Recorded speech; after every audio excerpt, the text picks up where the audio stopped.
आम्ही मस्टर तयार केलं. काही लोक बिलात पगारीत नाव असलं तर मस्टर करता येते. आम्हाला येऊन भांडायले लोक, आमचं नाव वाडा पगारी. आता ते वरून आदेश नव्हता.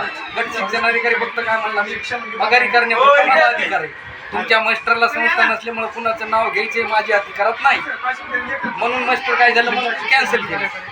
ऐका 23 लोक आता मग संच मान्यचे आणि बाकी अतिरिक्त किती अतिरिक्त 25 होते. त्याच्यातले 4-5 जॉईन झाले.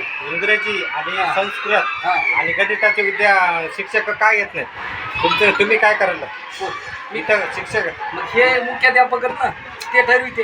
क्लर्क लोकांचं मास्टर करा आणि 23 लोकांप्रमाणे मी तो माझ्या पगारी करतो. शिक्षण ते नवीन जे चार्ज दिलाय का शिंदे साहेबाला, धनंजय शिंदे, त्यांना तर तिथं पुन्हा वांदे होते. ते म्हणते माझं नाव वाडा, ते कोण अधिकारी. मी साधा कारकून आहे.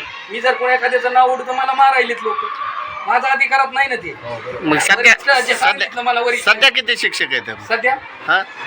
सध्या सगळ्याचे अतिरिक्त ते बी सध्या येईल, कोणी नाही येईल. पण तरी बी किती येत सगळे 40 शिक्षक आता इथं? हो, आता 40 शिक्षक आहेत का इथं? पण ते रेकॉर्डला आहेत ना.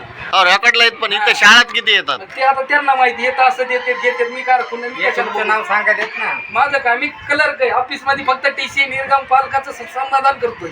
कोणता असं हे काम सांगा. तेवढं सांगा.